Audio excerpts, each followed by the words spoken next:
Hello, everybody. Welcome back.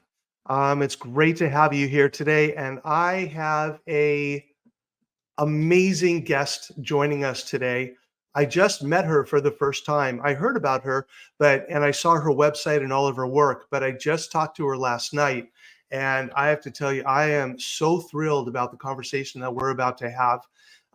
Actually, we started talking last night, and she was talking about stuff. I'm like, no, don't talk about this now. Let's wait until we get on the show. So I am excited for you to meet her. She is the author of 6 books. She just released her newest one. We're going to talk about that. But if you want to get to know someone who just has an amazing story and just lived a magical, incredible life, this is her. So everybody, I would like to introduce you to Nancy Rosenfeld. And here's Nancy. Hello. Aloha. Oh, aloha. Oh, you're living in paradise. You're on the island of Maui. Correct. It is paradise. It's the best. I mean, I think it's one of the best spots on the planet. If you ask me, if I had to rank them, Maui is like right there at the top. Yeah. And you've been over there how long now? I've been here for over 5 years. Nice. Awesome. So I was just blown away by your journey and what brought you there. And the cool part is about our parallels. That was really freaky. I mean, when your number came up and it was 407, it's like, wait, you were in Orlando and you went from Orlando to San Diego, and I'm going from Orlando to San Diego. So I'm just following you. I think, don't think I'm a stalker, okay? No worries. No worries. Okay. So tell me about how the transition happened for you. What was your awakening to the point where it was like, wow, you know what? I'm going to go live a different kind of life that's not, you were in corporate America for a while. So you broke away from that pattern to do what you're doing. So, share with our viewers, listeners, a little bit about how you got there. Sure. So it really started actively about 25 years ago. I was a CFO, a chief financial officer, very structured, diligent in my work, and a consultant to leadership teams. And I got burned out. And kind of to accelerate the story, I decided with much planning, because I was a strategic planner, to take the year 2000 off and just rest and relax. And I ended up writing a book about that year. I'm sorry if my dog starts barking. It's all good. So what happened during that year is I realized that I could think differently and live differently, but it was going to take practice and effort.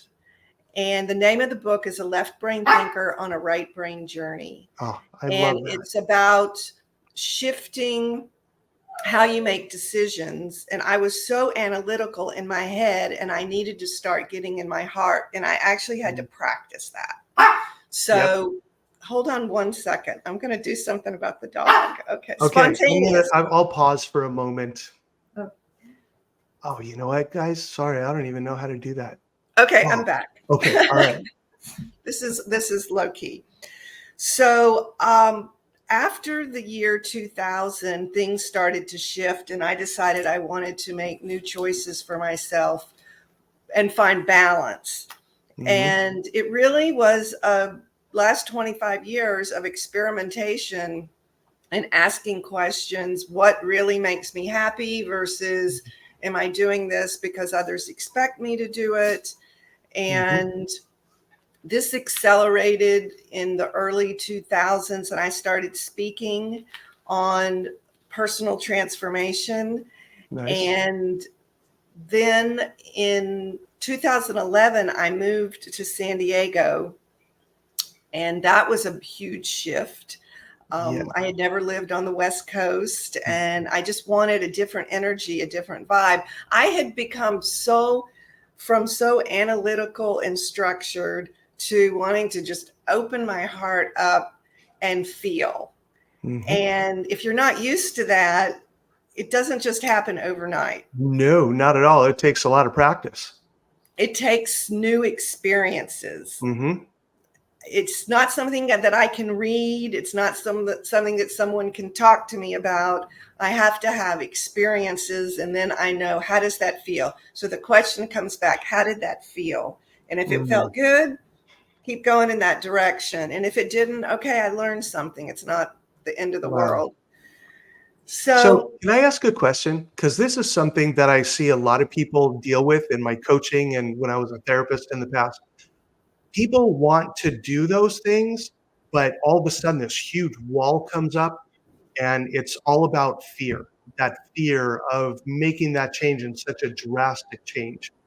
And especially from the head to the heart. I don't know if you've ever heard, there's an old Chinese saying that says the longest and most difficult journey we ever make in our lifetime is from our head to our heart. So very what was true. it that helped you to embrace that fear or not give into it? What was that process for you like? Well, I had experience from my career in strategic planning. What I was doing was helping boards of directors move through change. So I Mhm. understood change at an intellectual level, but not at a Yeah, personal level. right. So I dug into it more, and I got really interested in how the brain works. We're going to go off on a tangent here, but I got Okay. really interested and started studying how the brain works when we make decisions and Mhm, what drives our decisions. And what I learned is it's not the intellectual, it's the emotional is your first driver. I mhm, also learned that it's not the fear of change, because a lot of people want change. mhm. It's the fear of uncertainty. Good point. Yes. That's what we fear. We fear Mhm. not knowing what's next or not Yeah, knowing how it's going to feel. We want the change, but we want certainty that the change is going to be good. that's true. Into the unknown.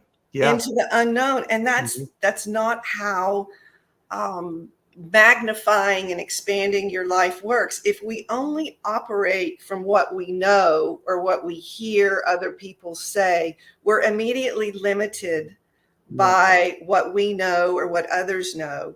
Mhm, So, a big part of my whole journey is about to trust, learning to trust that I will land okay, that mhm. I'm resourceful, I'll find, people or resources that I need, and learning to trust and believe, go with what feels right without knowing where it's going to take me necessarily. And what has happened over and over again is that the result is way better than I could have ever dreamed of or planned or imagined. Isn't that It's awesome when that happens? and then what happens is that starts validating that trust works. And Mhm. so the next time the unknown is in front of you or a scary change or transition, it's less scary because Right. you've already been through it. And it's like, all right, I'm taking the leap. I'm jumping in because I know I'll be okay. Yep. And what that has done to my life, I mean, here I am. I live on Maui. I travel, I write, I paint. And this is from someone who was a financial person who had to know Yeah. every minute of every day that I was going to be okay. And Mm. now the trust is it's so much freedom and expansive. Yeah. I am so happy for you. And, I would love for more people to be able to take that leap and have that trust. And, one of the things, and see if you validate this or want to comment on it. I find that when that fear comes up of, oh my God, what is this going to be like? When you go into it rather than with fear, go in with curiosity. Wow, I wonder what this would be like in order to just travel for 3 months and to leave my corporate job and just live in my heart rather than in my head. Do you find that that curiosity is something that helps? Absolutely. And I'll also say that the human instinct is the first response is going to be resistance. I mean, Yeah. even sometimes I find myself, my first response is, oh no, that's scary. I don't know what is going to happen. I mean, I just took a trip to Bali, and that Mm, was a huge uh, I don't want to say achievement, but it was a bucket list that came with some reluctance and fear. Sure. And it's about processing it and weighing. Here's another trick that I do Yeah. is if you have a decision that feels fearful, I ask myself, if I do it, imagine how it's going to feel. Imagine what I'm going to see, who I'm with, just how I'm going to feel. And Hmm. then imagine if I don't do it, how am I going to feel? Yeah. And maybe it's not worth the risk. And Hmm. I prefer the safety of not doing it. But Right. with the example of Bali, I felt like if I did not go, I was not going because of fear. Mm. And I did not want to live with that regret. The Sure. upside of having that experience and knowing that I could always get home if something happened Hmm. was pushing me forward, and it exceeded my expectations. The Mm. trip, any fear about long distance or health was not an issue because I was prepared. So back to your question, when you first enter into a situation where it's unknown, take a small step first. You don't have to jump from A to Z. Just Yes. take a small step first. Hmm. Maybe do research. Right. Maybe put on some music and imagine all the positive things that can happen. Maybe Hmm. journal. What is it that you want from this? Hmm. Go with small steps first. Right. Give yourself some comfort in the familiarity of where you are now, and then start making steps. And I'll tell you, the more research I do on something that I'm thinking about, talking to people, Hmm. then it just becomes, I'm doing this. You Yeah. know, I went from, oh, that's scary to, all right, this is my path. I'm doing this. Hmm. But do you find also, because one of the things that I like to do when something happens and I feel that fear, I honor that fear. It's like, thank you for being there. I really appreciate it, but let me see how valid it is in this situation. Excellent. Rather than letting it consume me, it's like, you know what? Thank you for being there. I mean, if it wasn't for fear, the dinosaurs would have eaten all of us and we wouldn't be here. So thank God that we have fear built into us. And I think it's important to honor that rather than try to deny it or hide it or pretend it doesn't exist. Agreed? That's Or yeah? that's very true. And it also helps us know what to research. It's like, what is it about this that I'm fearful of? Right. And let me understand it more. And then maybe I can alleviate that and take care of that. And to honor the fear is to honor it, to acknowledge it, but the hope is that you'll move beyond it. Exactly. Yep. To And not let it put a shackle around your ankle. right, because Yeah. knowing that, so this goes back to the brain. Hmm. Yeah. Part of our ego is protection. Yes. And that's why we don't like change, Hmm. because the ego doesn't know what the new is going to be. And Hmm. so it's human instinct to have that fear. So don't beat yourself up if you have that fear. Exactly. And Yes. just realize that, okay, so that's my ego protecting me. But Hmm. the ego is also limiting me. I love when I'm speaking, I love to ask the audience, what is the opposite of certainty? Hmm. Ooh, that's a good one. And most people will say uncertainty. Uncertainty. Yeah. And no, the opposite of certainty is freedom, because certainty can actually be a prison. If we always Ooh. have to have certainty in our lives, Wow. we always have to stay in the same house or the same town or go to the same restaurants or only Yeah. talk to the same people who are like us, that is Hmm. so limiting of our life potential. Yeah.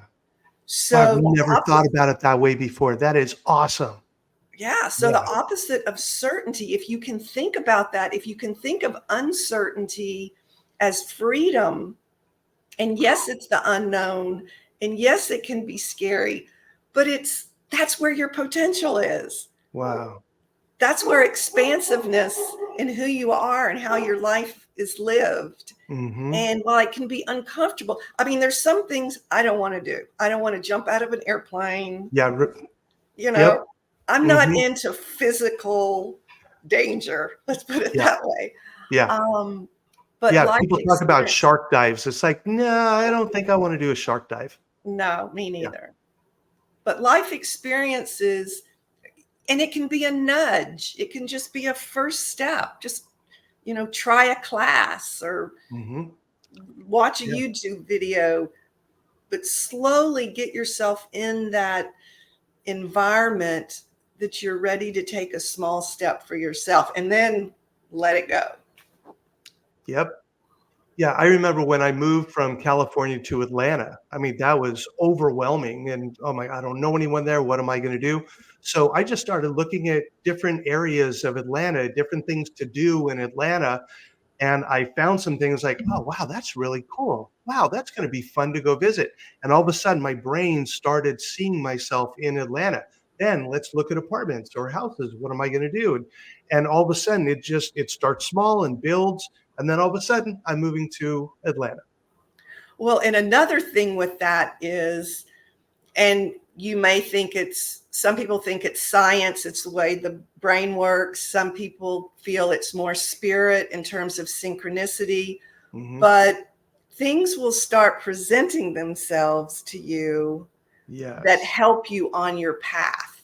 Mhm. A connection will be made either with a person or a Facebook group or a book. And it Mhm. was like, and then that will help you take your next step. And I Yep. love it. I love synchronicity. Oh. It opens so many paths Mhm. that help us along our way. The scientific point of view is that your brain is now wired to look for evidence and validation of your thoughts. Mhm. And so Yep. that's why you're seeing, like, some people say, well, I wanted to buy a car, and all of a sudden I'm seeing this car everywhere. It's like, Yeah. you're wired now, you're looking for it, you're more alert, whether it's evidence of a new job you want to take and you're getting feedback all of a sudden and you're meeting people. Well, because your brain and your mind and consciousness is looking for evidence to help you make the decision. Yeah, and you know what? I just had a great example of that because 'cause I'm moving to San Diego next month, and I'm looking at different places to live, and there was this one I really wanted to live there. It was amazing, but it was like one obstacle after the next, and I was like, "Why? What's going on with this?" And then I thought, "Well, let me just as a backup, let me see about this place here." And I started putting energy into that, and it was like whoosh.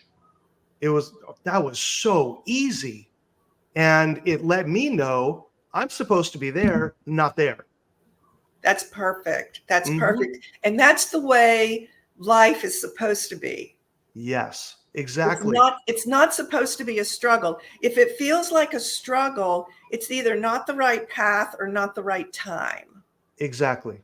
I believe that the universe gives us 3 answers, yes, no, and not yet, but a lot of people mistake the not yet for a no. It's just not right now, but you never know what's gonna happen in the future. I can't even tell you how many times it's like I thought it was a no, and it's like, "Oh, maybe it's a not yet," and then all of a sudden things open up. So it's just and it comes back to what you were saying before, it's about trust. Trust that you're on the right path and looking for the signs, and you're gonna be okay. Isn't that what And it comes down to?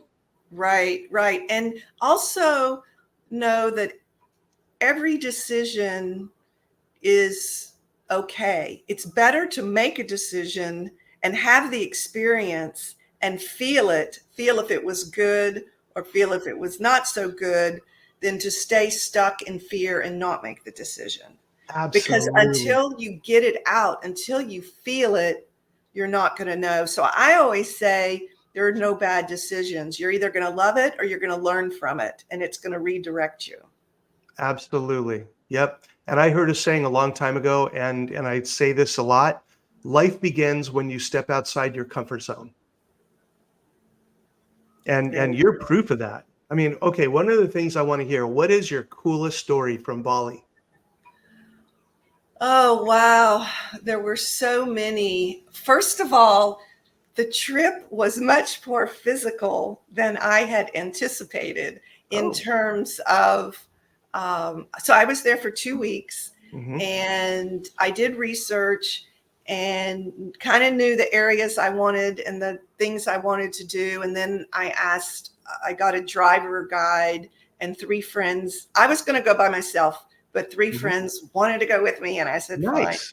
Yeah. So, but there was the first day we were there. There is a water purification ceremony that all the tourists do. You go Oh, into wow. this huge, like, natural pool, and there's statues with fountains, and you bless yourself with water. And there's a line of tourists dressed in sarongs to get in the water. I thought that's what we were doing when it Mhm. said water purification ceremony, because that's all the pictures you see. Well, that's not what we did. Our guide drove us a ways out of Ubud. We were going to where the locals go for their water purification ceremony, and it's considered a hidden gem. Hmm. And you have to actually walk through a river and Wow. then walk up waterfalls. And at every turn, and now the river is anywhere from ankle deep to knee deep. But Okay. then when you walk up the waterfalls, you're holding on to rocks. And I'm not a mountain climber, but I do Yeah. love the water. How And high was the waterfall? oh, I don't even know. It wasn't one of those gushing 100-foot. Yeah. Um, but So at every turn, we would be surprised with a ceremony, a statue or a fountain, and we would have the ceremony Wow. probably 10 times on this walk, and there would be locals there showing us what to do. And I felt so peaceful, and um, the the people of Bali are so kind and Mm. generous and helpful. And they are constantly giving offerings to, Mm. they believe in a lot of different gods, but it's all one God. And there's incense and flowers. And so I guess the part that was the most unexpected was just the loving energy, the Mhm. continuous ceremony. They believe strongly in karma. Mhm. And I saw some of the most amazing views from walking up and down waterfalls Sure. that I had not expected. And Wow. there were a lot of climbs in cliffs Mhm. where you had to rappel. There was Oh, wow.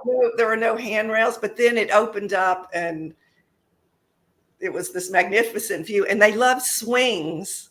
They love to create swings. And I did it twice, where you Mhm. swing out over an open area.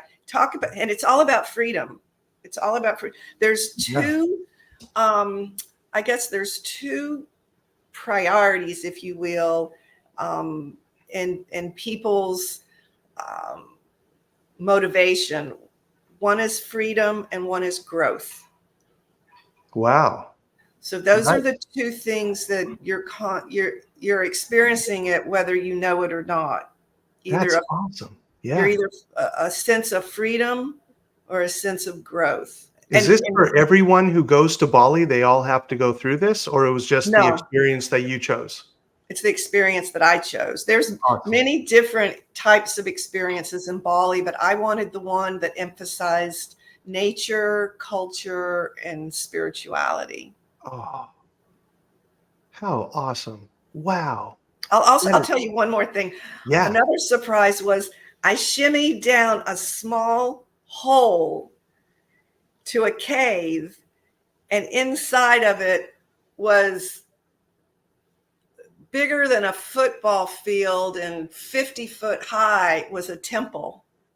No. And it was, I think I felt the strongest energy of peace Wow.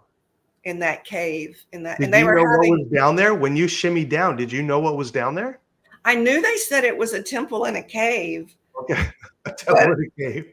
I had no idea because you had to crawl. Once you shimmied down the rock, you had to crawl on your hands. And then it opened up into like a dome that was bigger than a football field. And they were having prayers in there with incense and offerings. Wow.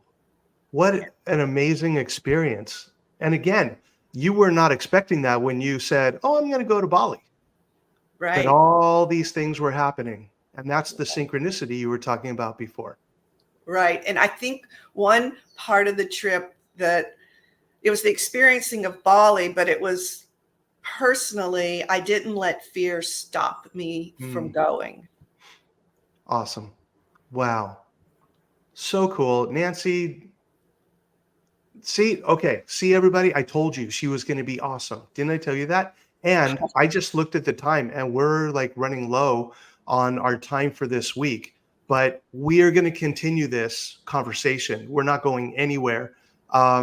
So you're going to have to tune in again next week for the rest of this, because one of the things I want to do with this podcast is keep it between 25 to 30 minutes per episode. I don't like it to go over that. So this is part one of our conversation with Nancy Rosenfeld. So we're going to do part two. And next, I want to continue and talk about your books and how you got to Maui and everything going on there. I really want you to talk about, I'm looking forward to reading your books now. So I definitely want to talk about those and hear about your speaking and how people can get in touch with you. Actually, right now, if people are just listening to this one episode, how are people going to find you? What is your website? So my website name is long. I'll just tell you that. It's I am doing this Nancy Rosenfeld. That's all one word. I am doing this Nancy Rosenfeld .weebly weebly.com. You know what? I'm going to have my editing guy put that right down underneath you at the end of this. So as people are watching this right now, hey, Marcus, put her website under her right now, okay? So that people can find her. Okay, so Nancy, thank you. And we're going to take a short break and then come right back with part two. And it's going to air the following week. Thank you so much. And God, maybe we'll even turn into a third. Who knows? I just really enjoyed talking to you. So we're going to do this again. And have a great week, everybody. And we'll see you next week and more with Nancy. Thank you.